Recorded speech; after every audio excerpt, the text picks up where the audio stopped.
everybody, what is going on? I am Maximus Rex, and once again, this is Big Baby Reviews, and I am joined by my good buddy, Mark Darden, as usual, for our Wednesday video. We're continuing on with our Image Founding Father reviews, and we've been covering the number 2 issues, seeing if there's any kind of drop-off from issue 1 to 2 between the Founding Fathers' first and second issues, and that's what we're going to be talking about today. How you doing, Mark?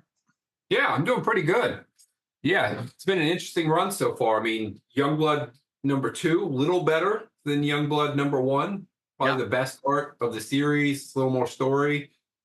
Todd was kind of there was 2 that were my original reasons for thinking of this, and Spawn number 2, big drop off from issue 1 because issue 1's just so great with the graphic design pages, and there's a good amount of story in it. And Spawn number 2, you really don't learn much extra, and there's a lot of Spawn imagery that's just dull. But like Wildcats number 2, little better story plus better battles.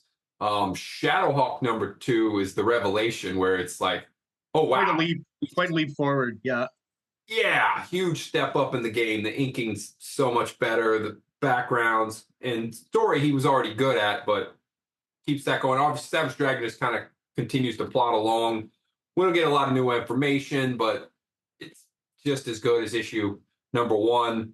And then now we're down to the finale of them, CYBERFORCE. Yeah, and you were mentioning before we were on air about the really long wait time between issue 1 and 2. I think it was kind of a common thing throughout the Image Founding Fathers first and second issues that there was a bit of a lag. It wasn't quite monthly for most of them. But quite egregious here with Mark Silvestri. You mentioned about 6 months between issue 1 and 2. Yeah. Youngblood, I mean, took 3 months to get issue 2, but then issue 3 was the next month. Then there was huge delays, but Rob was stacking other books that he was plotting and doing layouts. Spawn was the most consistent. There was a month delay in between 2 and 3, but then consistent monthly. Then there was a few months off to get to issue 7, and then a couple months in between 8 and 9. But then 9 and 10 came out the same month. So he was close to a monthly schedule. Savage Dragon had a big 3 months off in between issue 1 and 2. And then there was a huge, like, half a year off getting from the mini series to the main series, which giant delay when we were talking about, like, when suddenly you're making possibly $1 million for putting out a comic book. If you were making 10 grand before and now you're making $1 million, like, on one end, you've got, if you're young, you're just like, oh my gosh, this is so much money. You'd just be so excited about having so much fun about it that you might not be able to think, hey, this won't last. That's it. So let's just get all of this while we can. Like, you should just be like, hey, I got to get this next issue out the next month because I can make another $1 million, and the next month another $1 million. You could keep stacking the cheese versus you could take 6 months, but then you quite possibly have missed out on $6 million. That's crazy. To think about. Yeah, absolutely. Yeah. That's what we were saying is you try to hit the ground running and spend those extra hours and those sleepless nights just because, you're not working for Marvel anymore and just on a regular kind of decent salary and you've got your routine and your deadlines that you're comfortable with. And obviously I understand that when they're working for Marvel, all they're doing is the art, right? And the writing and everything else is kind of taken care of. You've got a lot more responsibilities here. So, I'm sure there were some sleepless nights, but maybe a few more to get a few more issues out faster and a few more million in the bank, right? Yeah.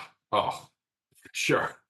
I mentioned off air, I saw this interview, I'll mention it on the video because I think it's an interesting fact that McFarlane, when he was weighing kind of the risk of, obviously he'd already left Marvel, but of, starting an independent company and publishing your own book, he'd calculated that to make about the same money he was making on Spider-Man at Marvel, and he was top tier at Marvel. I'm sure he was one of the best paid artists, if not the best paid artist, with Rob and Jim. He figured, he was selling millions of copies of Spider-Man, at least issue 1, and then maybe probably in the hundreds of thousands, all the other issues. He only had to sell somewhere around 28,000 issues of Spawn to break even, make as much as, or just about as what he was making at Marvel. And that first book came out, and if I'm not mistaken, it's 1.2 or 1.3 million copies of Spawn sold. So instant millionaire. I don't know if that's the case for everyone. I think Rob sold quite a bunch. Jim sold quite a bunch. Mhm. Valentino maybe a little less, but I still think even in Valentino's case, it was more money that he'd ever made anywhere else for sure, right? And he was maybe Yes. the most consistent in getting issues out of the founding fathers, at least in the beginning there. Todd.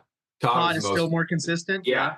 Jim Valentino was more every other month, but then took it took him 4 months to get issue 4 out, but he mostly was every other month. Okay. So, there's some consistency there. Yeah. He Well, was. Todd's very business minded. He's probably the one who most noticed that, like, oh man, if I can get these issues out as quickly as possible, we're going to make bank on this up until the bubble bursts, right? Because I'm sure McFarlane was smart enough to know, even at the beginning, you mentioned earlier, this is not going to last. So let's hit the ground running here. Yeah. Yeah. Oh yeah. I mean, if you locked in on this and you got 2 years of it, 3 years of it, if you just kept putting those books out, you set for life. Yeah, for it, sure. Maybe that explains as well why there's a bit of a drop off in issue 2 of Spawn. So maybe he's rushing through it a little bit and trying to make sure it doesn't come out, with too much of a delay between issue 1 and Mhm. 2. So that might explain a little bit of the inconsistency when it comes to the quality and the advancement of the plot with issue 2. But enough Yeah. about that one, because we got a whole Yeah. video about that you guys can check out. Yeah, CyberForce issue 2. The cover, I think overall the cover is a little better as far as a single image. This cover 2 I enjoy more than cover 1 because I get a little more out of it. In cover 1 we see the good guys and then we see weapons coming in, so we know something's going to happen. But in this one we've straight up they're already in a fight, in a battle. My only issues with it, and do you think it's too busy? Um, it is pretty busy. What I think maybe makes it seem even busier is the coloring. It's like everything is kind of on the same Hmm. value and tones. So Oh. there's not so much separation, I feel, amongst the different characters and elements. Mhm. They're all kind of similarly colored. The one guy who isn't is the big guy in the back with the blade arm or the blade arms. Oh. He's got Mhm. that nice bold red. So to me, honestly, when I look at this cover, he's what sticks out the most. It's almost like Ripclaw's arm and that guy's kind of Mm. headshot in the back is what I noticed first, just because of the coloring. I think the coloring here really doesn't help the separation of the planes and of the Mhm. different characters, right? Because like the level of saturation with the colors in the foreground and the background is pretty much the same. Where had the colors been a little less saturated, a little lighter with the characters in the background, that would have created that little bit more of separation. The character that we really liked last issue, I don't even know his name. I'll call him Energy Guy. In the middle there, Megawatt. Megawatt. Oh, that makes sense. Almost like I could almost miss him on this cover here. I could almost think it's like some sort of power emanation coming out of a character. He almost doesn't look like an actual character there. Yeah, yeah, with some different color to make him pop would have definitely helped. I think the best piece of the cover is literally the stranglehold on Ripclaw, like Ripclaw, and then oh gosh, the names, Killjoy? Killjoy, Yeah. Killjoy. Yeah, I All always these like. 90s names we got to remember, right? Yeah, they're very challenging names. I mean, they're so obvious, but I guess not that memorable. But like, if they were more the centerpiece of this cover, and we get the one guy laid out, I feel like if this would be more classic X-Men style, but if all the good guys were just laid out across the front and then just Ripclaw still up, but in that stranglehold with like the bad guys looming in the background, I felt like that would set it and while still giving a very similar vibe. Yeah, because the actual illustration itself, like, if there was a copy of this in black and white that we could look at, I'm sure it's probably something out there we could. It's a great drawing and it definitely very action packed, attention grabbing, I think, and definitely kind of delivers on the promise of the last splash of Mhm. the last page of issue 1, Yeah. clearly indicating there's going to be some sort of conflict between these baddies and Cyberforce. So the cover kind of throws us in the middle of that, and then obviously when we get into the comic, the first page really kind of reiterates that last splash page. Yeah, so I think it's definitely representative of what we're going to get in the book. It's a good image. It's the coloring that really kind of makes it a little bit cluttered and harder to read visually. And going back to the names, I just realized, I don't know if you've ever seen this game where, you know, a lot of the 90s image names were just two things, excuse me, kind of stuck next to each other. Youngblood, Ripclaw, Killjoy, Heatwave, Peanut Butter, you know, like it's there's that game where you have all the words and you just like, you know, young spleen, or you know, old blood. Now you're getting into rapper names. A young spleen is kind of interesting. All these names though that he's picking are real words. They're just and the same. It's a little bit similar with Youngblood, but like a megawatt is a thing, a buzz cut is a thing. It's a hairstyle. 100%. Repurposing it. A killjoy, that is a thing people do. Absolutely, but it just seems like almost overall each character somehow, you know, has these two words combined. I understand that words sometimes are two words combined, but it's like consistently throughout. And maybe I notice it more in CYBERFORCE. Maybe he does it more than the other guys. You know, if we think of Wildcats, Warblade, right? That's a thing. There's a Warblade, of course, but it's still too, you know, like, you know, you could. Isn't there a character called Cutthroat somewhere else? And that's I know that's a word as well. That's a thing. But it just seems like a very 90s, you know, early image kind of thing to use those words that are two words combined, I guess is how I define it here. The only one I really couldn't find because it stuck out to me was Psychotron. That's the other energy blaster from the bad guys. Okay. And if he actually was what he sounds like, it's paranormal psychic premonition. So okay, instead of two energy guys, he could have been the team psychic and been Psychotron. You know, maybe a psychic who connects to, he could have been a psionicist, but who does it through spirits. That would have been interesting. Yeah, so he's the one character whose name doesn't really relate to his power set or his look or whatever, you know?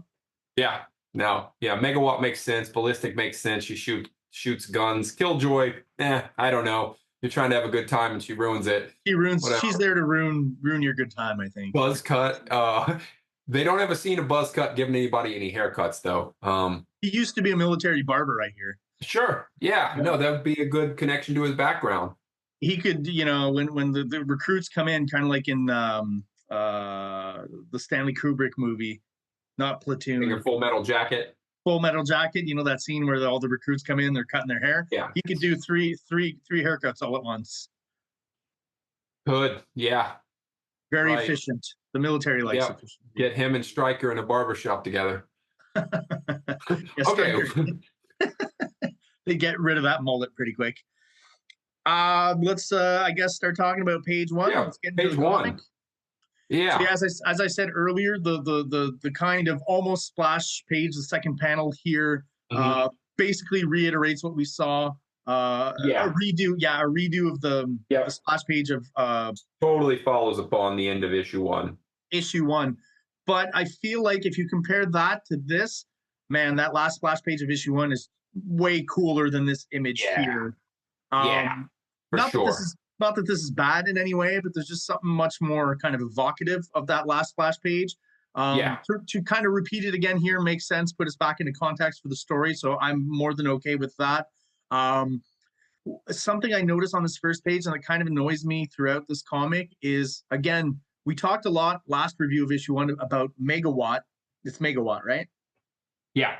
And how cool he looks on that last splash page, and the way the energy's coming out of him, and we kind of describe almost like a mohawk of energy, you know, and his spikes of energy coming out. It just looks really cool and really evocative. And for this issue here, I don't get much of it. Like, even on this first page, he's completely changed the way he's kind of representing his power and energy kind of coming off of him.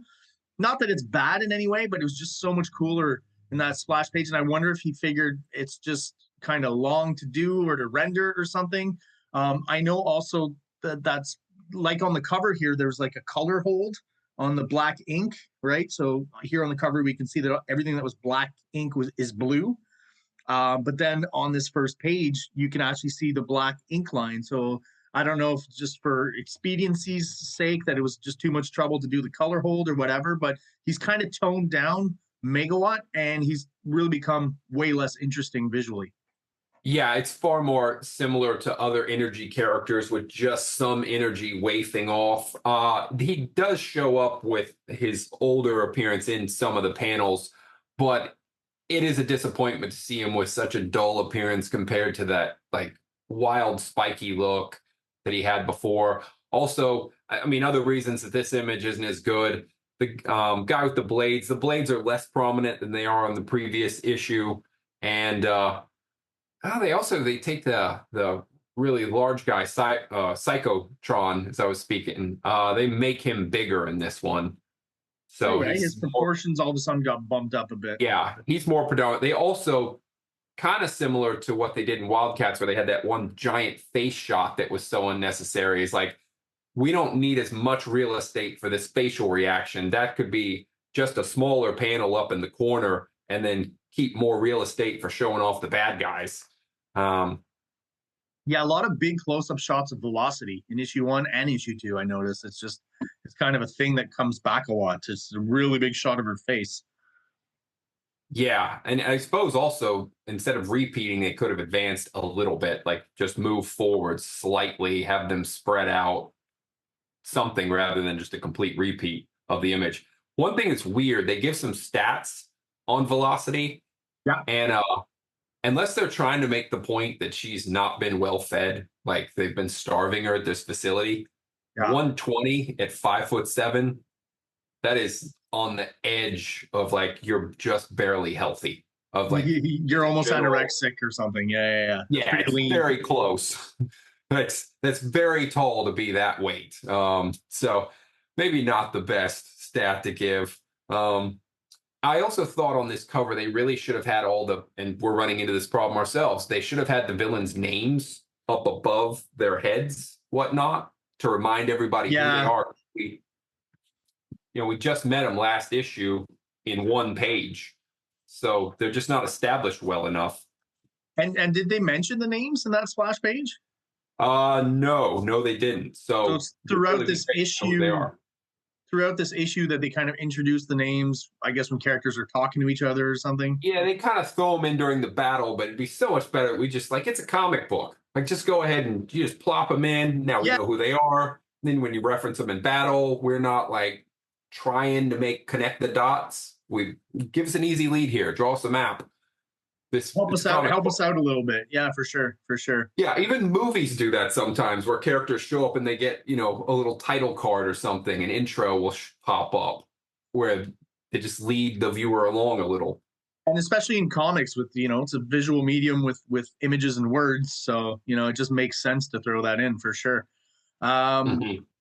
Just talking about the art though, great issue overall as far as the figure work with Mark Silvestri. Yeah. This is still the phase to me where he's got a slightly gritty kind of look to his art that's reminiscent of what he was doing on Wolverine and Uncanny X-Men. And this issue, he's inking himself, which I always love. I think that's the best looking Mark Silvestri artwork.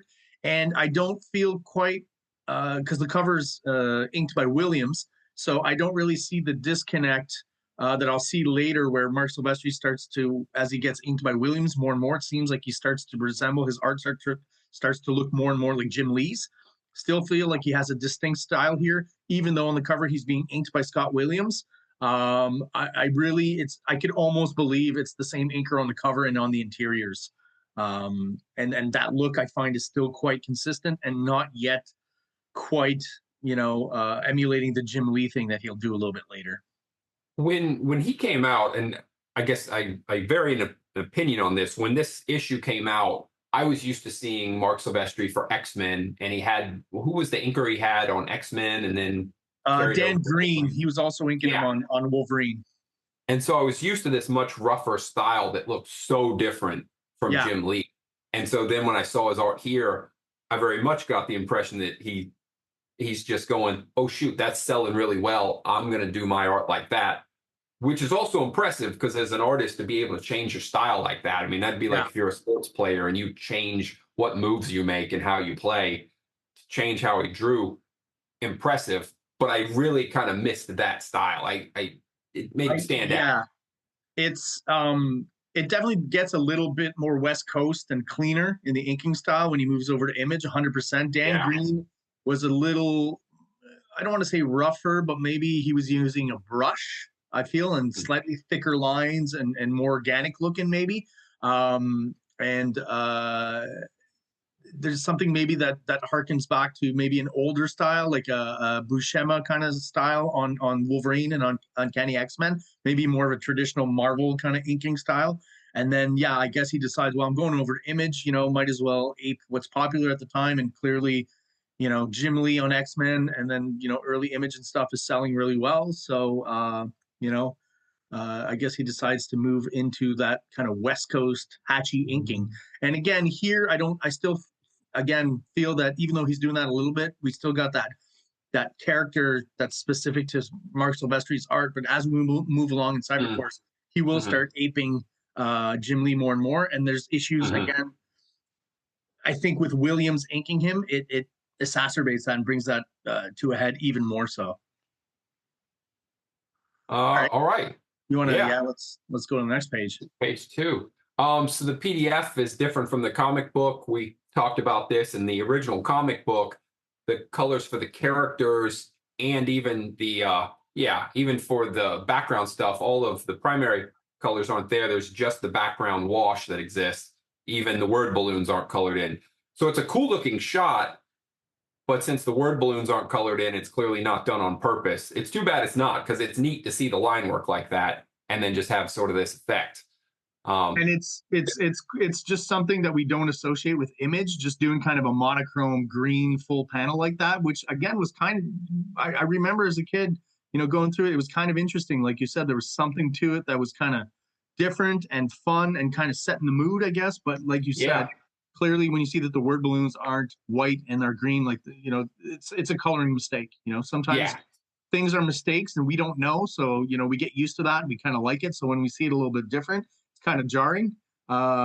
Again, it's funny when I look at this PDF and I look at that panel, it just feels kind of weird and unfamiliar to me in a strange way. Yeah, and it's not better by having the colors. Literally, they could have just colored in the word balloons and went like, happy accident. It's like sometimes happy accidents happen. I mean, Led Zeppelin has like the 2 tracks on Zeppelin 3 that bleed into each other because they accidentally erased part of the drum track. So they just kept the effect from the previous track going into the next track and had the drum start later. So anyway, I would think like, hey, just go ahead and keep the happy accident, fix the word balloons. And it has such a striking effect too, because it's such a different color job. And then you're back into the real colors for the motion. It creates good contrast between panels and between scenes and stuff for sure. And that's something that I feel with Image and when they introduced the new computer coloring and stuff, they moved away from that idea of sometimes just doing a monochrome panel. Like, especially I feel with like the West Coast guys, the Rob Liefelds, the Mark Silvestris, the Jim Lees, you saw less or very little of that in their books. Spawn did it to a certain extent, even in Spawn 2. Remember, there's that scene where he's using his power to try to turn himself into Al Simmons and everything's kind of a blue hue, right? And it really helps the scene, I think, and sets the mood. It's that difference that we talked about between objective colors and subjective colors, right? So the objects, in this case, Killjoy, she's purple, blue, and yellow, and that's it. But, in a panel where there's a lot of violence going on, you want to throw a red there, where everything's kind of calm and serene. You want to throw in a monochrome kind of blue panel. And that's subjective color, where the subject of the story kind of is, it's almost like the color is symbolic of what's going on or the emotion that's being felt. Image really moved away from that generally, especially the West Coast guys. Todd, I think, was still doing it here and there in Spawn every once in a while to great effect. Yeah, using colors to create emotion and to create effect, it's much better than just being consistent with like, well, this is what the colors are for the costume, so we always use that. Well, yeah, apples are red, grass is green, and like that's just how it is. But like I said, throwing in that monochrome red or blue just sets a different mood and also creates a nice contrast and helps sometimes to kind of freeze a moment, one of those panels that maybe you want to stop and spend just a little bit more time on. You want to do something like that as opposed to all the regular objective colors throughout the rest of the issue. So yeah, it's just somewhere where I felt for a while their Image just moved away from that. And that could have helped them in some of the storytelling aspects of, or where some of the storytelling maybe was lacking a little bit in some of the plot lines. Yeah.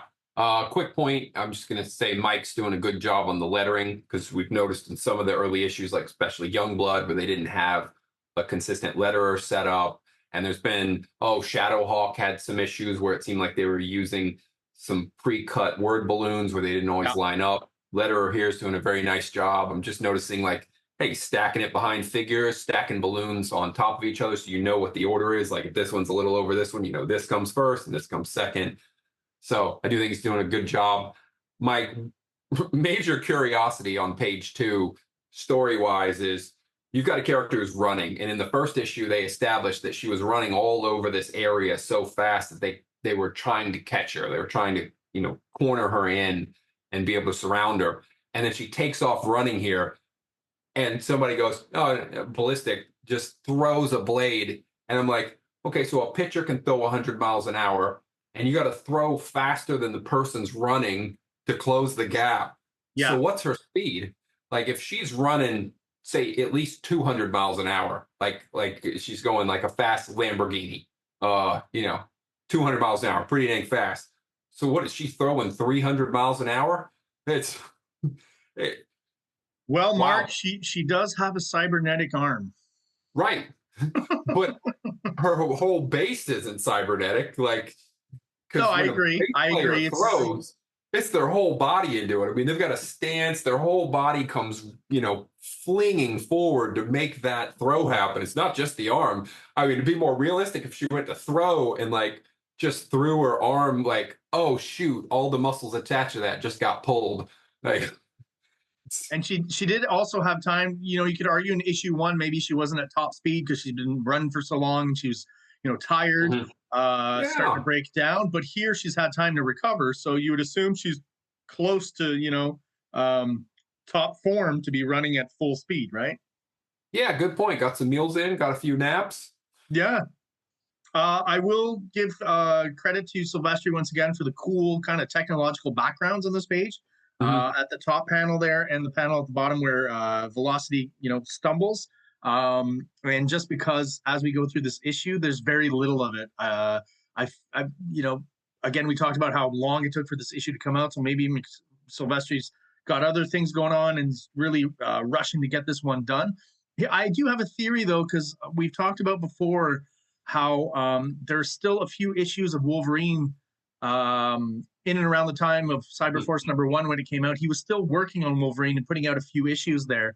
So maybe he was working on making sure he fulfilled his deadlines with Wolverine at Marvel, and maybe that got in the way a little bit of the second issue of CyberForce, and maybe why it took so long. And also, once we get into the heat of the action here, you'll notice that the backgrounds really drop off, and there's not a lot. Issue 1 was really good with backgrounds, very evocative, very kind of filled in look to the issue. And then this one, the figure work is always great, but the backgrounds do drop off in this issue. Yeah. The other curiosity is the blade toss, because I mean it's a direct behind shot. Like she's running forward, they're standing behind her. If you throw the blade, it almost looks like it hits the leg directly behind, but then when you get the final shot, it's so clearly sticking out of the side of the leg. And I can kind of understand why it was done that way, for more the ease of the drawing versus the blade coming back and, in an angle across the art. But that would be far more realistic and not made me go, well, how did that work out? That doesn't make sense. Yeah, I think that's just for visual clarity and us understanding really quick what's going on. That was the best solution, if not necessarily as realistic as it should be, right? Yeah. We got our big splash page. That splash page in issue #1, or excuse me, the double page splash with just Ripclaw coming off of that building with all the cool buildings in the background and that really popping color job. This is a nice follow-up. I don't like it as much, but it's a great team shot, except for the fact that Cyblade gets relegated so much to the background. This is an alpha male page for sure. Yeah, I mean, we've got the guy with his powers, and I mean, they could have put Cyblade up where they got Stryker though, and let Stryker hang back because he got a lot of time in the first issue. You know, the other guys, I understood, getting Ripclaw up front with his claws and getting the emanating powers and letting the big guy in the background have space. But yeah, we've seen Stryker. Move him back a little. Got to put both ladies in the background. This is the first official team shot of Cyberforce, though. Other than the cover, I think, of issue 1, this is the first time where we, I don't know if I'd say Velocity is officially part of Cyberforce yet, but this is, pretty much the first team shot. I mean, it's a great double page splash, but like you said, the ladies relegated to the background. Clearly, Ripclaw is either Mark Silvestri's favorite character or the one he assumes is going to be everyone's favorite, right? He's got that Wolverine vibe, so maybe that's why they're putting him in the front there. Well, he was the most interesting. I mean, he took Wolverine, but added a more clear, defined honor system to him, made him Native American, had him have some spiritual aspect to his personality. So it was definitely the best character. If you put Cyblade up front there with instead of Stryker, I mean, she could have had her, her version of the Cyblade coming out. Absolutely, yeah. But really good image. My other thought on it is like, would this have made a better cover? Wrap around cover, kind of TMNT style, where you get like most of it in the front and then like part of it wraps around within issue details. Yeah, take out the word balloons and the phylactery there. This is a great poster. Great cover image for sure. Yeah. They have this issue, and I don't think it came through clearly in issue 1. This issue definitely shows that Heat Wave is the leader of the team, because when the comic starts, like instinctually as a kid, I assumed Stryker was the leader. He just felt like he was in that position. But Heat Wave is clearly the guy giving orders here, and they're trying to establish a Wolverine Sabretooth kind of rivalry between Ripclaw and Buzzcut. Would have been maybe cool to give him a little inner monologue, though, like referencing some situation they were in before, or something that Buzzcut had done to him in the past that was why he was so mad about it. That they would have some prior conflict or relationship. Yeah. Just give us a little hint, just let us in a little. And then Stryker's got a bit of a Three Stooges inner monologue going on about, I wouldn't wish Ripclaw on my worst enemy. Wait a minute. He is my worst enemy? Like, you mean Ripclaw or Buzzcut? Like, which of these guys is your worst enemy? This page is kind of hilarious in the fact that, visually, this is an instant. This is half a second, right? This shot, they're all moving, they're running towards the bad guys, This is a quick moment. The amount that gets said and thought on this page is kind of just hilarious to me. It's a funny kind of aspect to it where I'm like, man, these guys are really saying a lot and thinking a lot in this half-second moment. It just makes me laugh. And also, you remember the last issue where they had Ripclaws on the roof, and he starts same kind of communicate, thing. And then they get that big communication from him, and like, did he say all that in the drop from the roof? Yeah, absolutely. I guess it was an anime type drop where everything kind of slows down, almost like the Matrix or something. And he's slowing down, he's levitating. He's got time to recite like all his poetry from his sketchbooks and stuff. Yeah. Also, looking at this page, what I'm reminded of is, how similar they're all analogs to the X-Men, just like Wildcats, right? And like even in personality, generally, in what little we know, we're only at issue 2. We don't learn a lot about their personalities. I know later on we learn a bit more about Ripclaw and Stryker, more so maybe than the other characters. I don't think I ever learned much about Impact and Heatwave. This guy Impact, he's basically Maul. He's basically Colossus. Ripclaw is basically Warblade, who is basically Wolverine, right? Stryker, I guess, would be Grifter in Wildcats or something because of the guns, right? And then the X-Men equivalent, I'm not quite sure, maybe Bishop or something like that. He was quite popular at that time. And then Heatwave, again, is basically Spartan. He fills the same role as Spartan, and they're basically Cyclops, right? Yeah. It's Yeah. amazing how, as a kid, I didn't know all this history that much. I knew of the X-Men, but I didn't quite see it, I guess, as obviously as I do now. But man, they're really, they're really not taking too many chances in as far as their original characters and their I guess, creations. and I guess I was a couple years older than you because it hit me pretty like, okay, you're doing a lot of the same stuff. It was a bit Well, you'd more been reading a lot more issues prior, like you yeah. jumped in with like Uncanny Oh X-Men yeah, and I've that been stuff. reading since You, I was like you had a few 6. years So ahead of me reading all that yeah. Marvel stuff, right? I kind of backtracked.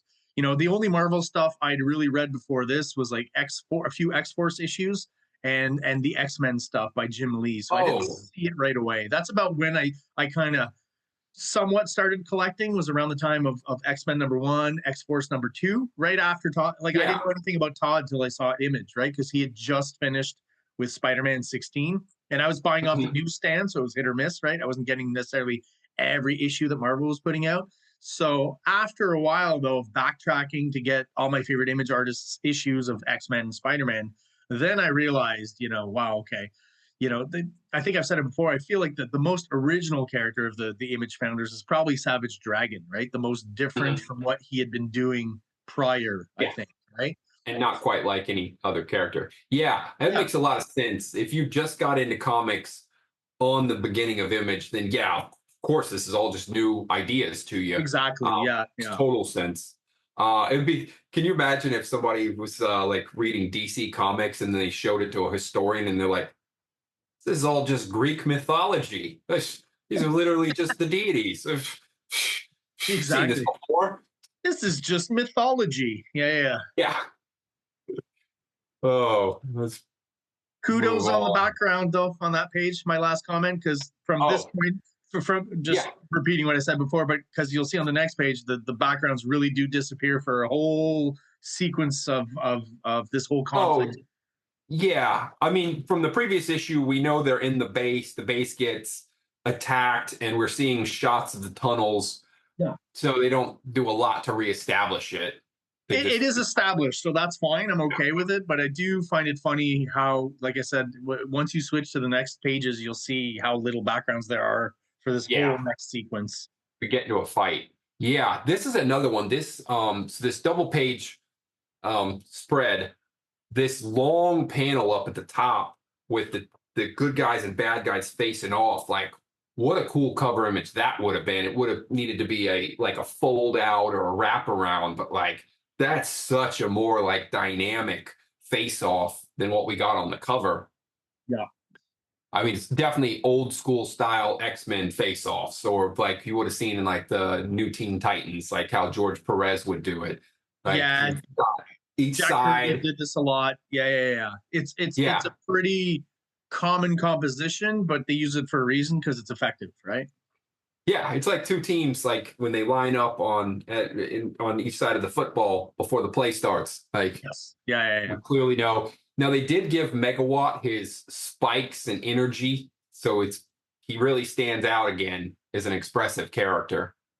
Yeah, that's what I mean. If we can get more of this throughout the issue of how he's depicting that power emanation, again, kind of that almost body mohawk effect, which I think is cool and kind of different, right? That we haven't seen before from characters who emanate energy and power like that. Mhm. I dig within the dialogue how Killjoy and Ballistic have a rivalry and this was similar to what happened in the X-Men, where like Cyclops is in charge, but Storm was often contending for leadership, and then they battled and she became the leader, and I think he left. Um, Ballistic and Killjoy have a little back and forth where Killjoy's like, we would have been done with this mission and home already if I was in charge because you take too long. And so they get a little, I like that. That's a good characterization to throw in there during the battle. We're kind of learning a little bit about them. A lot of this battle I like. I do like how we've got this face off and then people start fighting, but instead of being completely separated, like Killjoy goes after Cyblade a little bit, and then Heatwave comes in and blasts. And so the kind of the battle keeps moving that way as it goes on, where they're like two things face off, and then somebody flies in, and then like somebody comes in on that. And no, I do dig that. It makes sense and not, you don't always just have the two characters on the opposing sides squaring off and then these two Mhm. squaring off over here. There's um layering, I guess, or uh, interventions from someone else that you don't expect coming in and surprising us, right? I really like that shot of Killjoy kicking Cyblade in the face. I just feel like that's Yeah. just a masterful shot of the kick there. Just looks really cool. And the way her arm is kind of bent back with the gun in her hand, I think that just, it's a small kind of detail and small drawing, but it just so well done. And the fact that they're both bursting out of the panel as well, layered over it, I Yeah. think adds to the impact of the kick as well. I think that's a nice touch. Yeah, kicking her out of the panel is great. And it actually does work better in the PDF where it's flat because you lose a bit in the valley of the comic book. Yes. Yeah. Panel 3 is kind of curious of having a character who's moving very fast. So Killjoy is moving fast around Cyblade as if like she's got a maneuver, but the whole time she's got guns. So it would be a little more interesting if she was moving fast, pow, pow, pow, shooting around, and it was Cyblade like dodging through all these shots coming from different angles. It does seem kind of funny that, even though she's got two handguns ready to go, she chooses to kick her in the face, right? Yes. So I get it for visual kind of, continuity's sake to keep the fight going and stuff. But yeah, Heat Wave comes in and he's blasting right away. He's not trying to punch her, Yeah. Yeah. And and like I said, I love that he flies in and so he disengages them, and that's kind of how the fight continues. You got anything else on this one? Nah, let's move on. All right. Yeah, then the two ladies, this part of the battle bothered me a little. Both of the ladies start shooting at Stryker, and that's great, but we needed to see like what's in the final panel of this page. We should have seen that first. Of like, now Heat Wave's been engaged by the two energy power guys on the other team, and so that's why he's not continuing to shoot at Killjoy. So now Killjoy is able to help with ballistic, and they're trying to fire at Stryker. Like, that would have kept the continuity of the battle going better if we got this last panel first. It story-wise bothers me. Other than that, though, I mean, I do like it. They fired him. He gets behind some cover. Oh, here's those people we were looking for. All right, let's try to get them out of there. Yeah, I think like overall, the sequencing, the art is beautiful here, really works well, easy to read, easy to move through. The shot of Killjoy on the second page there where Impact hits the ground and she's kind of, I guess, pushed up. I think Killjoy he's just picking some really interesting poses for her that I feel he's not using for anyone else. It almost defines her character a bit and her body language, which I really like. The one thing that ruins these two pages for me is kind of the same aspect of the coloring that was on the cover. I feel like the background colors and the foreground colors are just too similar and, the same rate of saturation. So it's not horribly hard to read, but there could be a lot more separation between the two that would flatten the images a little less, right? Where again, if you have less saturated colors in the background, it tends to give you more depth. Everything just feels just a little flatter than it should because the artwork itself is very well layered and creating, foreground, middle ground, background all the way throughout. The one where I don't get as much of that, where it works a bit better, is the panel at the bottom with Psychotron, because you've got that orange blast in the middle that kind of helps to separate things a little bit. And I do like that little touch of Kirby Crackle around Heat Wave there. Always cool. And when artists do Kirby Crackle well, I just always enjoy it. And I think Silvestri does a really good job of it there. Yeah, but I totally agree with you. Heat Wave gets kind of lost in that shot a little bit. And the fact that his energy powers aren't given a different color, that would also help him stand out of that background. Like he's really, it's almost like they just want to put a layer over him, like the energy is washing him away or something. Yeah, there's just the colors is just using way too similar tones. You got a lot of grays, blues, and purples, foreground and background. So just, like even Impact, that green of his costume, if it was a bit lighter, or more yellow in it, he would pop more, than he does in the shot here. Yeah, there's just something color-wise with the layering that doesn't quite work here. Megawatt's got the great circle of energy around him because he's got the circles from the hand, circles from the body. And again, like with that other image, the first splash page when we saw him in issue 1, because of how they break up his body, they kind of take away the edge lines and they just have pieces. he stands out visually so much. And it seems pretty obvious that Killjoy is maybe his favorite on the bad guy's side because she features a lot and gets the most action. Yeah, like I said, with the poses he has her do and stuff, I just feel like he's putting just a little bit more thought into her depiction, and she looks great. There's a little too much. There's a little too much of trying to be sexual during the fight of like I've got two girls at one time. Because they have the men make several of these comments, and I feel like what's missing is you need a retort. Like, you need some kind of back and forth of him being like, "Oh, I've always wanted two girls at one time," and like have the ladies have something to say of like, "No, all right, well, yeah, we'll see how that works out." That wouldn't happen, or some snarky retort, right? Yeah, absolutely. Yeah, two girls, four guns. I mean, Why does that image of Stryker with his thumb up there?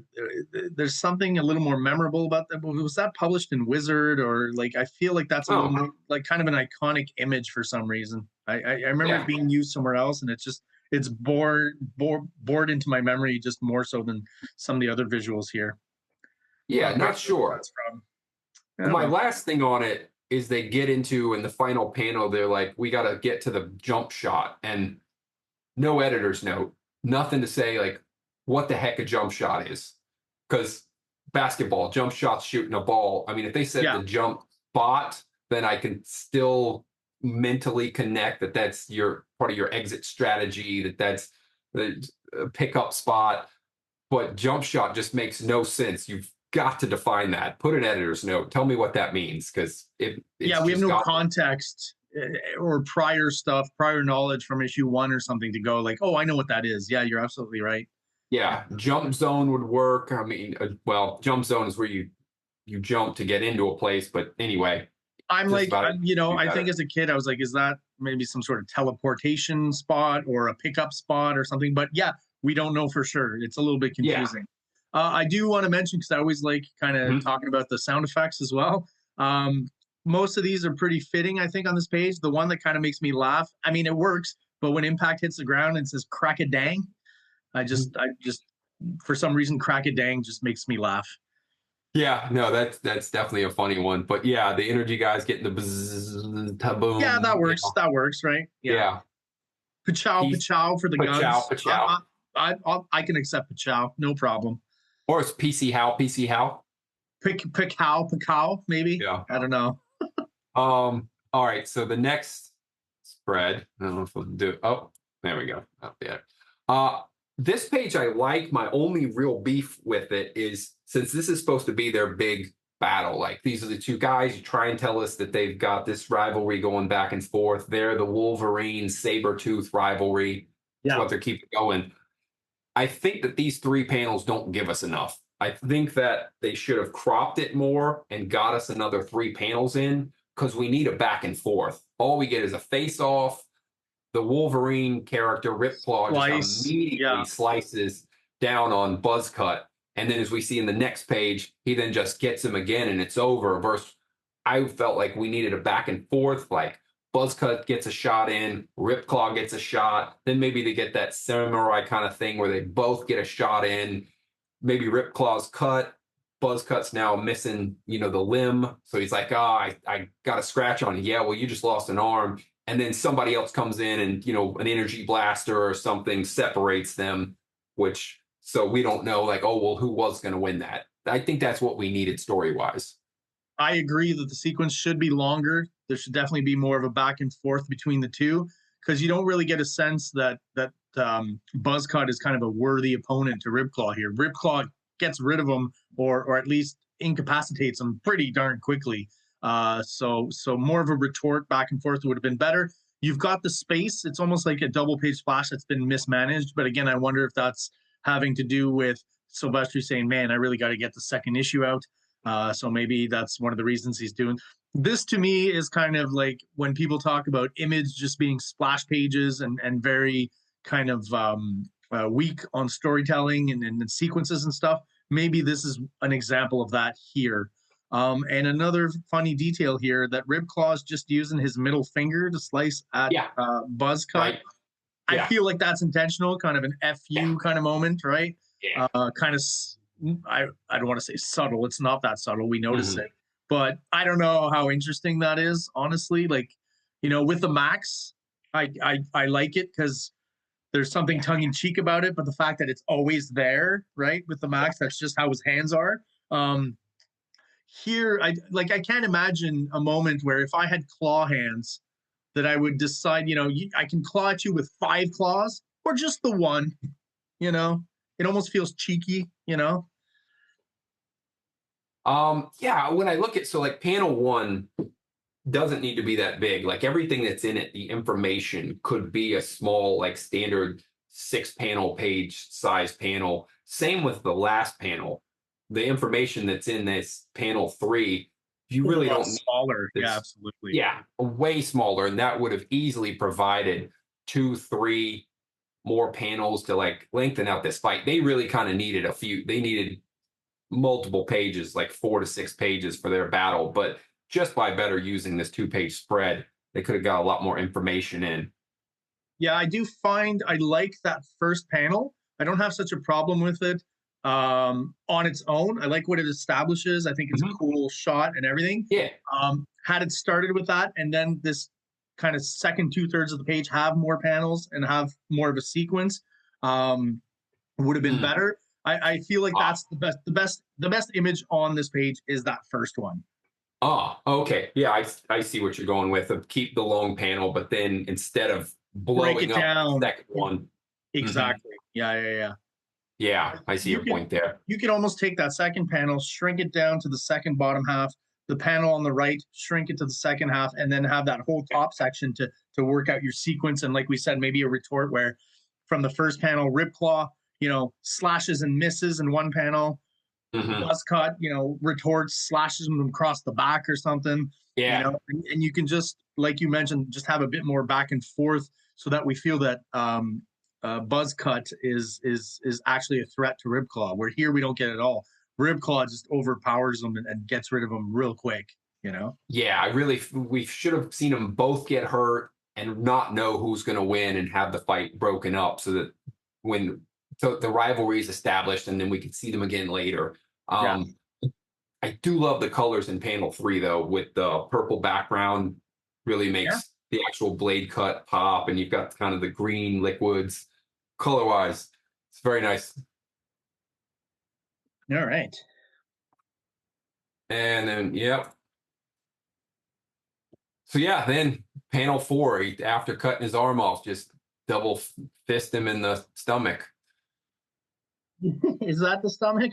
I I almost like. think so. I think so. Yeah, yeah. Yeah. It's my dirty mind. It almost like a double fist claw to the crotch. I think is kind of hilarious. I like to imagine that's what's going on there, but that's just me. I apologize.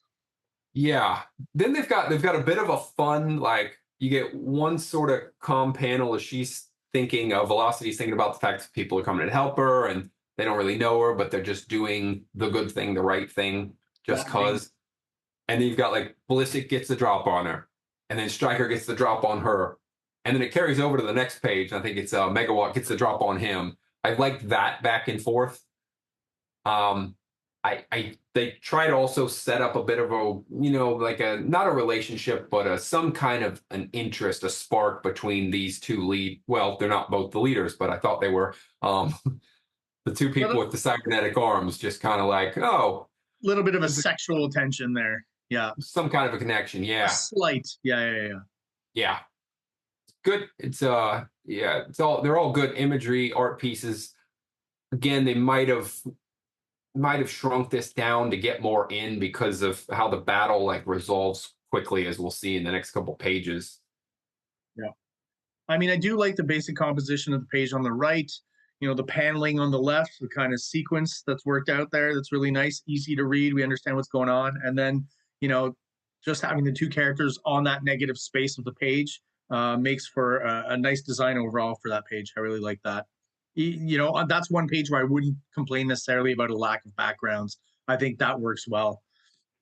Yeah, yeah, And because we're already anytime established.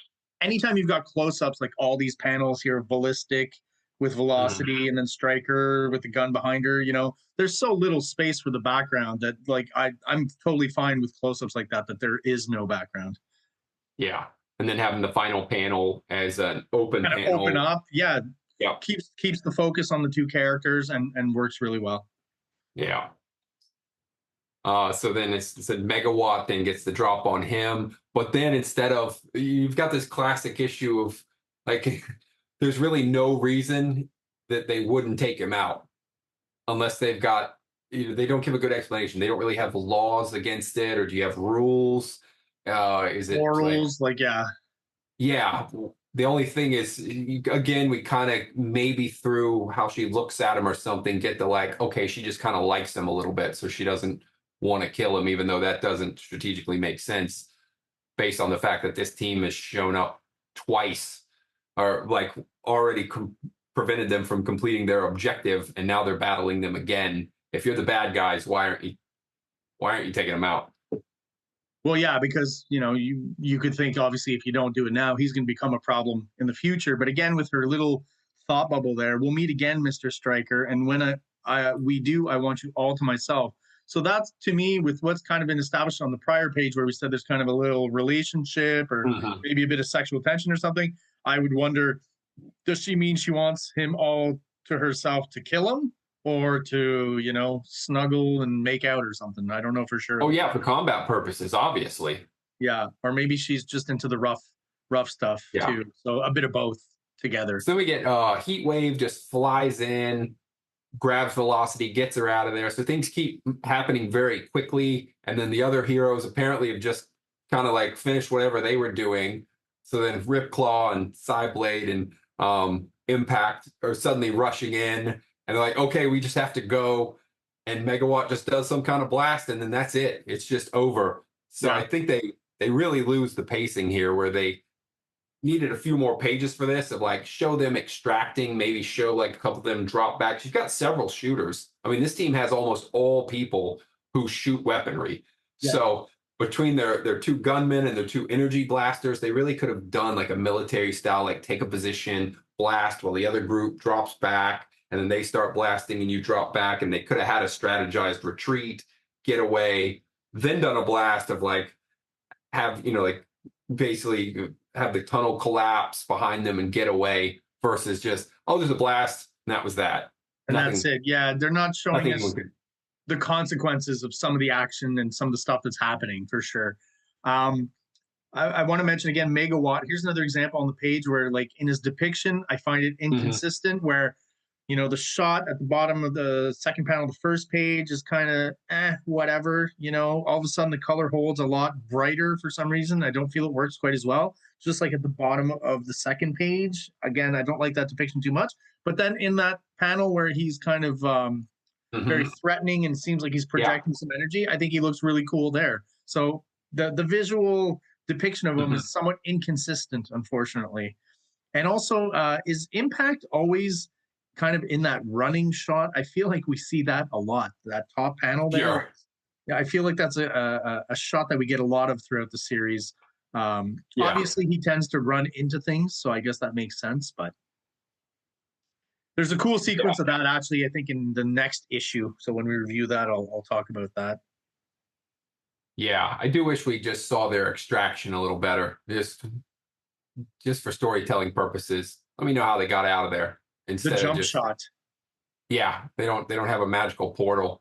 And then we're just immediately are at the aftermath, and like the bad guys have gotten away, the good guys are standing up, and they're just talking about, okay, our position has been discovered, our base. So we're just going to destroy this base and go to a new base. And like, that's a terrible use of resources. If your base gets attacked and you find out you have a weakness, you strengthen the base. Yeah. You get more defenses, get some guards here, set up some more weaponry, maybe, you know, make a stronger, harder to break ceiling to this base so they can't just blow through the top of it. Now, you just abandon the whole thing. That's a massive waste of resources. At least repurpose it.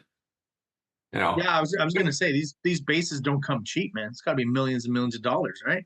Yeah, and a long time to build another one. You move to another spot, but don't get rid of it. Just work on it. Oh, here's another funny sound effect with the second panel with Impact kind of moving the debris around. Uh-huh. Screunch. That's an interesting Yeah. one. That's the sound of twisted metal, I assume is what they're trying to get across there. Yeah, the cute animatronic cat too reminds me of something. I can't place it. I don't know if I'm just remembering it from this or if there was something else I saw. He was using it as kind of before it was called Top Cow Studios. It had another name. Like he was with Homage, then it had another name for it. Was it Aegis or something? I'm not 100% sure. And then it became Top Cow. And I feel for a while that he was kind of using in the ads and stuff that little animatronic cat as kind of almost the mascot of the company. I remember seeing him in ads and stuff. So maybe that's why, you know, we remember for some reason, because he really doesn't have much incidence on the story. He just kind of appears, right? Yeah. I thought this was interesting. Of then they slide over to this gas station base, and that reminded me of, I was trying to think of what it was, and that's like, oh, was that Inspector Gadget? And then it was like, oh, there was the show Mask, and I watched that. Yes. Yeah. Yeah. Then that was their base where they would come leaping out of. They dudes, but in like giant kind of mech suits with all kinds of attachments. Very product placement, toy based, but yeah. As are all our 80s favorite 80s cartoons, right? Yeah. Right. Once you do a bit of digging historically and find out that the toy merchandising and marketing laws were different in the 70s and then the early 80s, they kind of, those laws fell, and you can now market through cartoons. You can market toys and stuff like that. So that explains a lot of the connection between, you know, the shows we watched and the toys that we played with in the 80s, right? They were pretty much like, if you were watching the show, you wanted to get the toys, right? And the show really was just basically a huge advertisement for the toys, even though they were still fun and entertaining. Oh yeah, love those shows, even if they were just designed to be huge commercials. They were still totally fun. But yeah, them switching to a gas station base, I was like, oh, I definitely have seen this before. Good example of some good backgrounds though here on these pages, where the action sequence I found the backgrounds to be a little bit lacking. These ones very good. You know, the top one there, the interstate with I'm pretty sure that's New York and the Twin Towers in the background there. So really establishing a lot in just a small panel. I think that looks really cool. And then, like you said, the actual gas station, really well designed. And to draw the same thing from two vastly different angles like that is really tough as an artist. And you really got to focus. And Silvestri just does a masterful job of that here. And this is the kind of stuff when you're reading the book, you're not going to spend much time looking at those panels, right? So the amount of time he puts into those versus how much time you spend reading and story-wise is kind of sad. But I mean, very evocative and very skilled as a draftsman to be able to draw something so complicated from two very distinct angles. So kudos on that, Silvestri. Yeah, and also the letterer is doing a really good job of fitting a lot of text in without covering up a lot of art. I mean, he's really working around the figures, putting balloons behind people, breaking dialogue down so that you can use multiple balloons. He's using the edges. He's covering the parts of the body you don't really need to see so much. There's a lot of good techniques to what he's doing. Yeah, not suffering from any of the problems that you mentioned earlier in some of the other titles early on at Image. The lettering here really feels professional and in service of the art as much as possible. Yeah. Yeah, it's a very good job. And I even like his, just real quick, the last page, and we see them on this page here too, but the depiction of his two kind of CIA, FBI guys, I think is spot on. You know, he gives them the aviator shades, right, where you don't see the eyes, and the suits, and throws a lot of shadow on their face. I think that just works really well. Yeah, so we quickly have a sense of what they are. We know right away what they are. They're not quite the Men in Black, but they're that kind of CIA, FBI operative, right? Yeah, they show up to recruit Stryker, which is interesting because you've got CyberForce as a team. We don't really know what they do yet. I mean, we know they're trying to save this one girl from cyber data, but we don't really have an overall mission for them. Yeah. We don't really know their backing yet. We just know they have backing. They have money behind them, which these guys kind of talk about it. But then they just show up to this secret base. Yeah. How they find out about it, I don't know. who they're working for. We don't know. Uh, and then just go to like pull Stryker away from whatever their main mission is. Like, hey, buddy, can you come over here and do this thing over here and lone wolf it? It's Yeah, it seems like Stryker has many allegiances, right? So to CyberForce, and then to these guys, whoever they are, CIA, FBI, some sort of government agents. And then later on, he's going to be the leader of Strike Force. Is that what it was called? yeah, right. So, Stryker, again, Ripclaw seems to be whom Sylvestrian tends to be the most popular character, but I guess his second favorite seems to be Stryker. They're definitely characters getting most of the focus. Yeah, and then probably Cyblade, because I think she got a mini. Oh, she did, eh? Yeah, she got a mini series. Never saw that one. Then we get introduced to more characters, and this is another one with it, like story point wise, it bothers me that we've got these new characters, we don't know them. Obviously, they blow out of a building, there's an explosion, they're getting away, and they show off these discs, but we don't know who they're working for, why they're grabbing this. I mean, beyond the idea of like, we grab this and we get money for it, but like, why does the person want it? We don't know. So we don't know what the stakes of this are. It's a very, to me, kind of almost reminiscent of a Liefeld introduction of a team, right? Where, boom, you're just thrown in the middle of it. And yeah, we'll explain later, we just want to get some cool shots of them, moving around, doing some action. And some pretty, I don't know how memorable these characters are. I guess the guy with the two upper bodies, is his name Blitzkrieg? I think that is correct. Yeah. And I always thought it was funny because even as a kid, I picked up on the fact that one character is German and the other character is British, British. And to me, it's funny because I lived in England, and like when I see stuff like this, like, yes, by Jove, it's really kind of an Americans' view of how British people talk, like my word and all these things. And then you go to England and like, no one talks like that. They talk like that in the movies, maybe. I think that might be the extent of Sylvester's knowledge of British culture, and German as well, right? I mean, you're going to make him German. I guess you're going to make him a Nazi because he's got a swastika on his face, right? Like I'm sure by this time there weren't that many Nazis left in Germany. But that's always the quick association, I think, when we talk about Germans. So he's kind of going, first degree, very obvious with it, right? Which it's still kind of fun. Still kind of, he's a little bit of comedic relief, I guess, to a certain extent. But yeah, if he's the most interesting character on the team, it's not a very interesting team to me. Yeah. No, and I suppose they need to be constantly in conflict with each other if one's going to be a Nazi and the other one's Brit. Right. It seems kind of contradictory since clearly they were opposed during World War II. Sound effect wise, again, I just like this new spin on an old favorite, which is usually crack-a-boom. But they wrote key rack-a-boom for some reason. Again, that just makes me laugh. Yeah.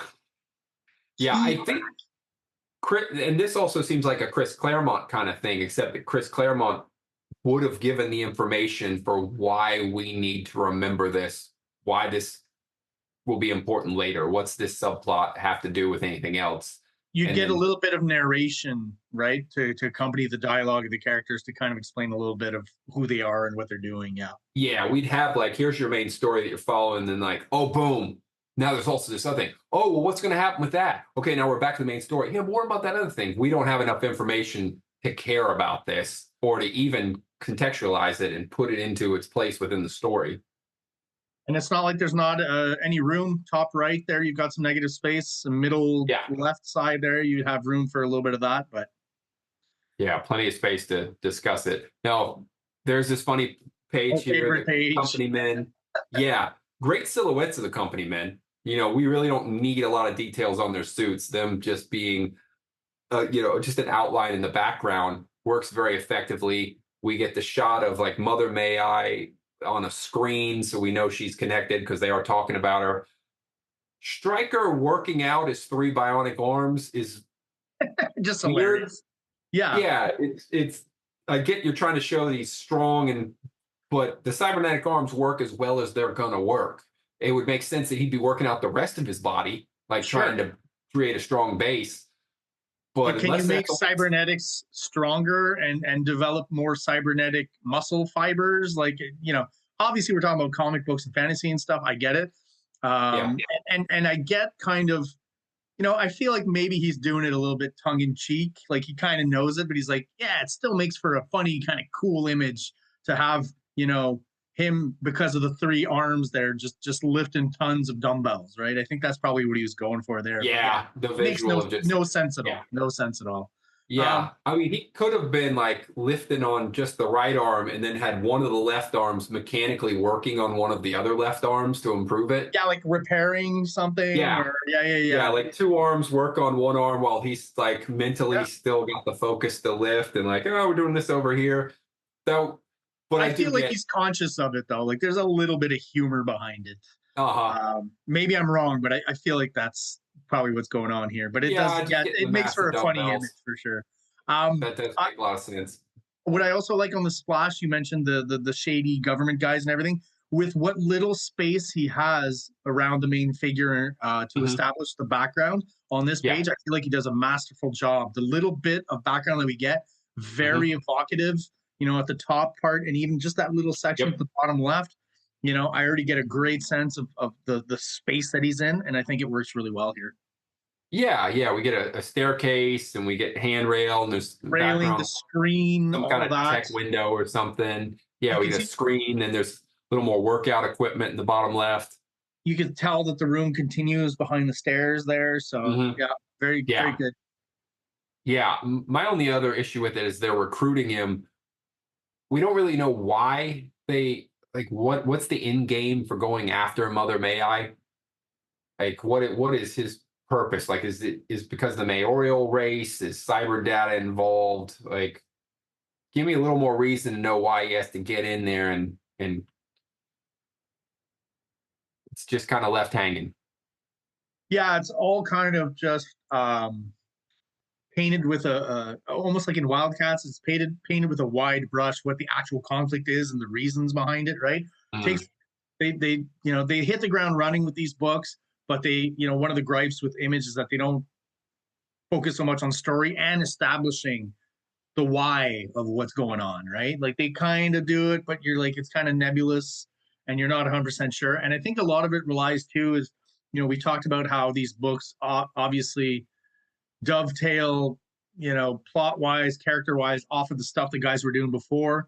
So I feel like if you read a lot of X-Men books before Cyberforce or before Wildcats, the fact that you read that helps explain certain things that maybe other people won't understand if all they've read is Wildcats and Cyberforce, right?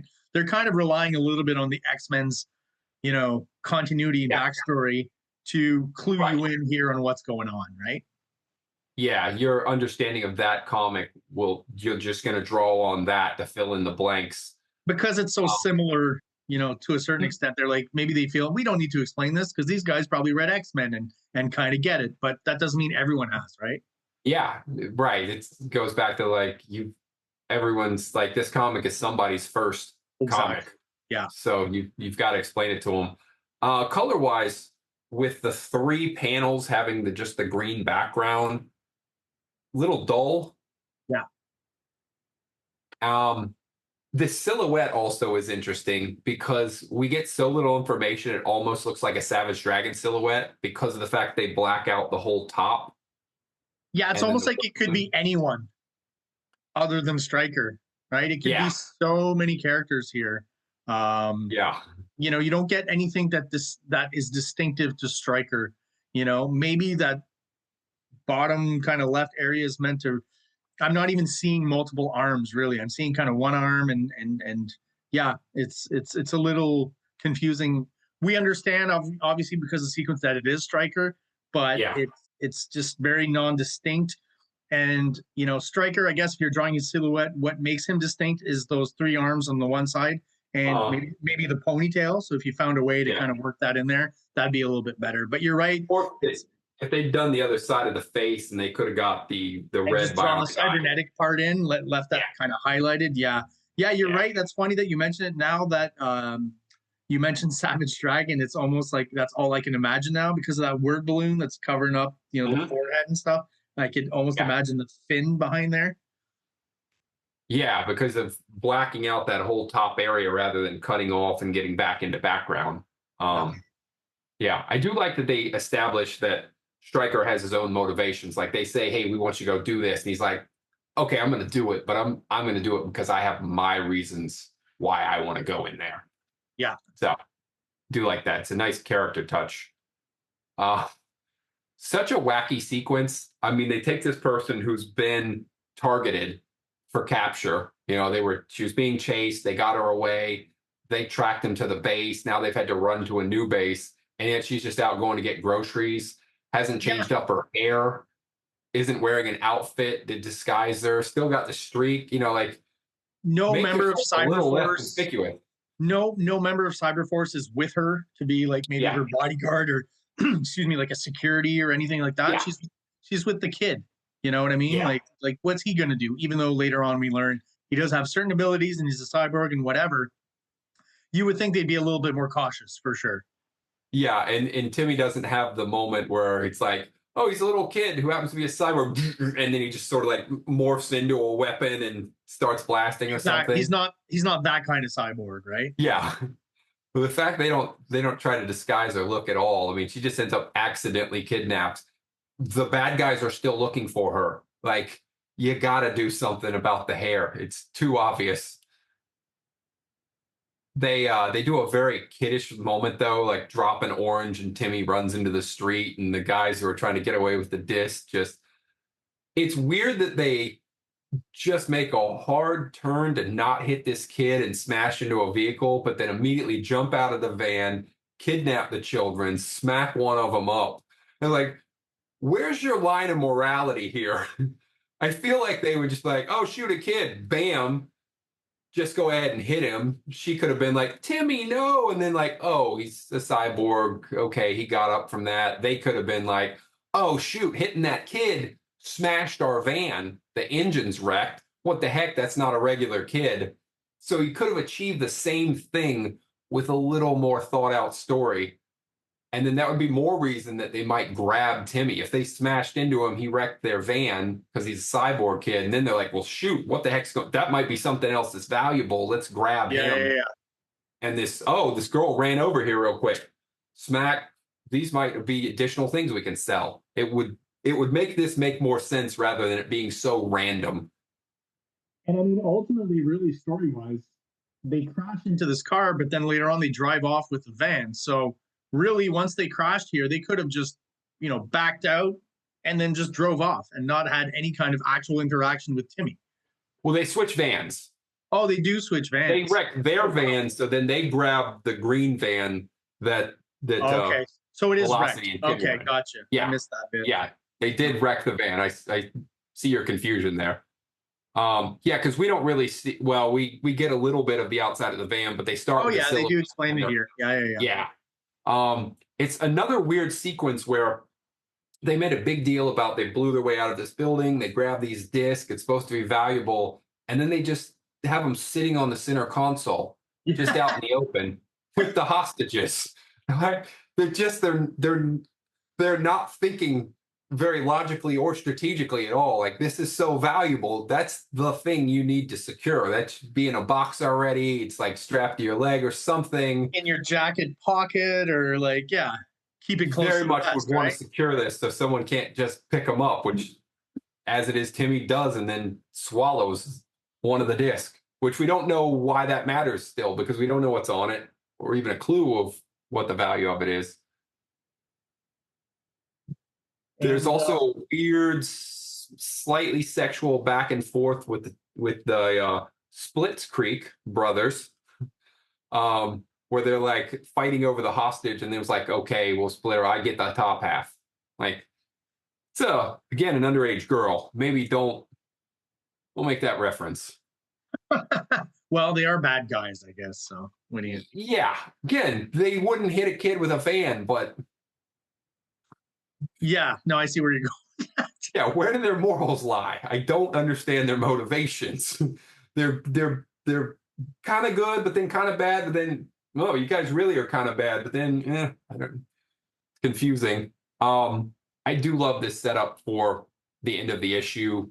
Art-wise, do you think this second panel where we see oh gosh, I'm forgetting his Psychotron. Psychotron, yeah. Yeah.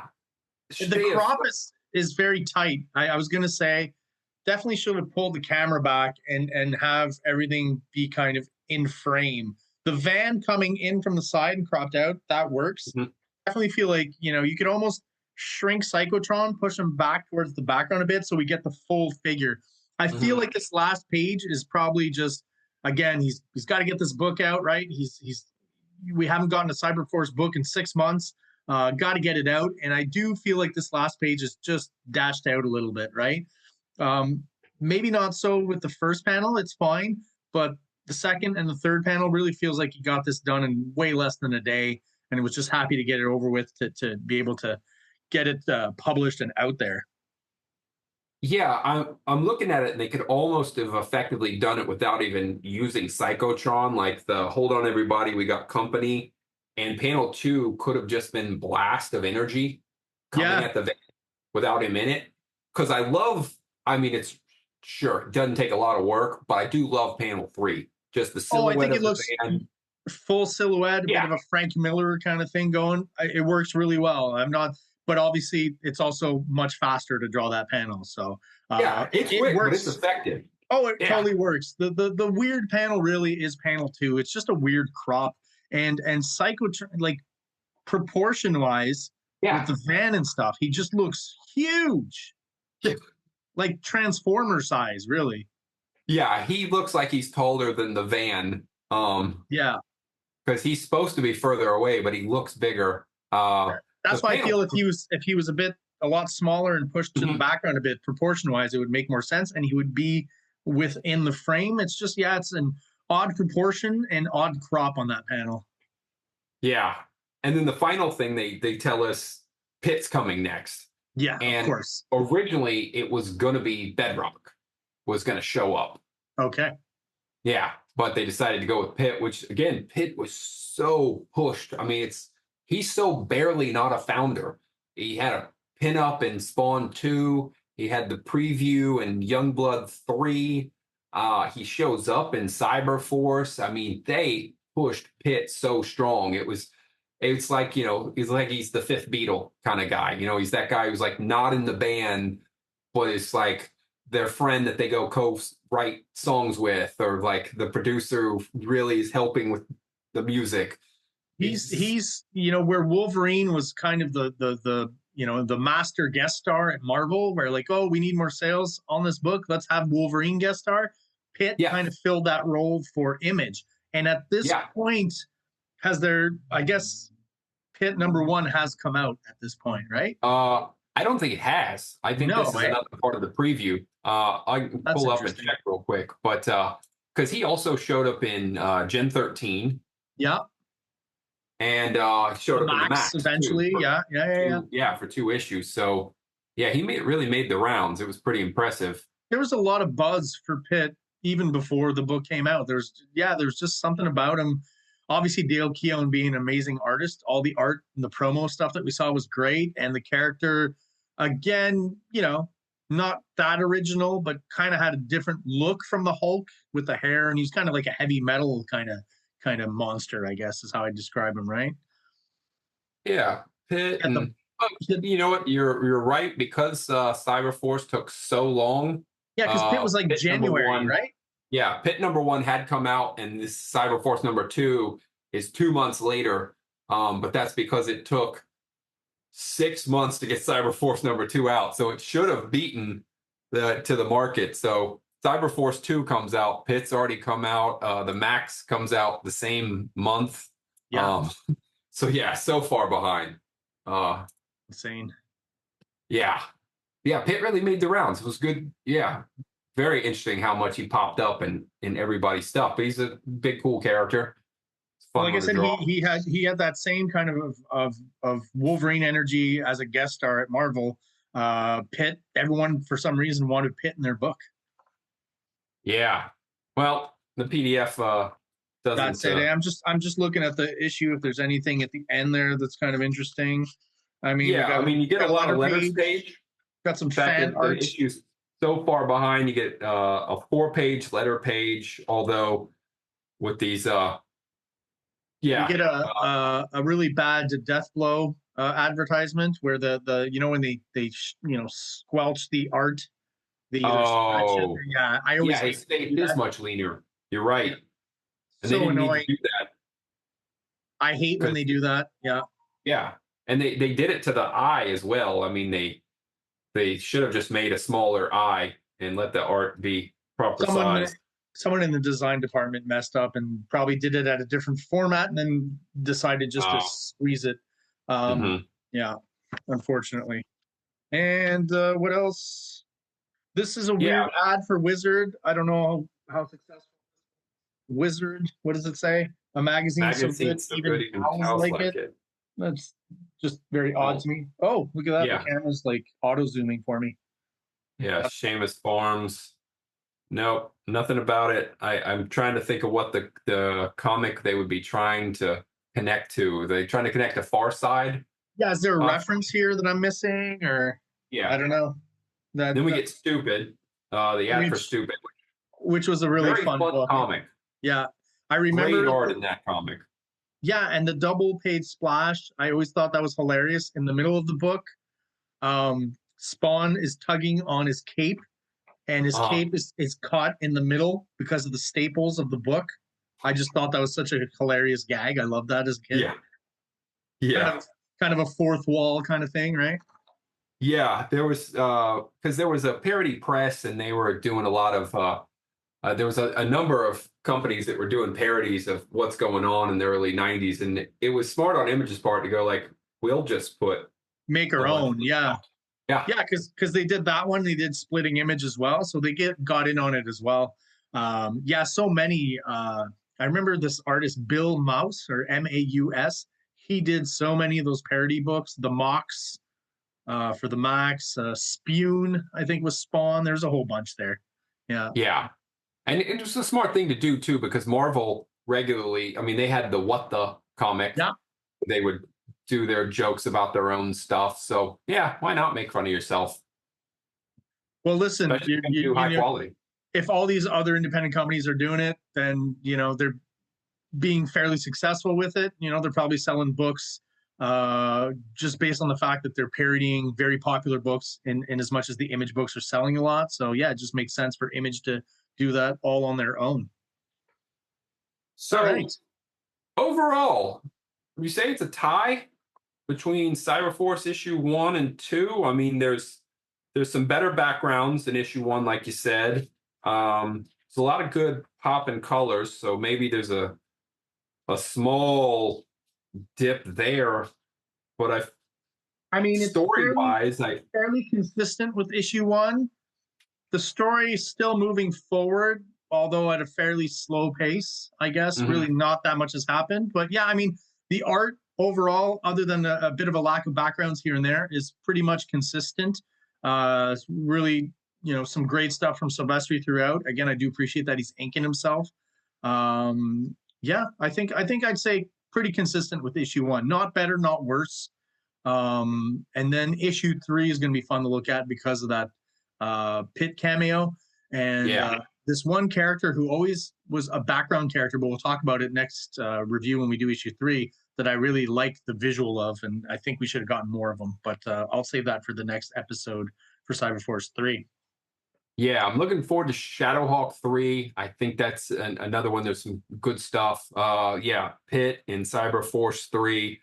Wildcats, we get Youngblood in Wildcats 3. I think there's a lot So- to look forward to in those third issues. Yeah. So Yeah. even I was going to say even they're almost all cameoing. Shadowhawk was one of the few that doesn't cameo for issue 3 because Savage Dragon 3 Bedrock shows up. yeah, Youngblood's Cyberforce got the only one hit. who never does any cameos.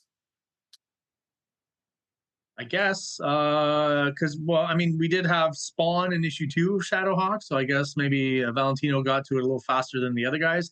And we're gonna get a slight kind of Savage Dragon cameo in Spawn, but I think that's in issue 4 if I'm not mistaken, and it's just on when he's looking in that storefront on the TV there. Yeah, just on the news. Yeah. All right. Cool. Issue 3 is coming up. That's All all I right. got on this. Yeah, it's pretty much a tie on CyberForce 1 and 2. Just holds pat, which is, good job. Yeah, Good job to hold pat. Consistent for sure. And I really enjoyed the action sequence at the beginning with those cool villains that were introduced at the end of issue 1. Mhm. Wish it had lasted a little bit longer and we'd gotten a few more kind of moments near the end there. It felt kind of pushed through and dashed through pretty quickly. But yeah, overall, I think consistent with what we saw with issue 1. So there you go. Unlike Wildcats, he didn't waste time with a training montage and then a fight. Yeah. All right. We're going to call it a day. Right. Yeah, I think we're good.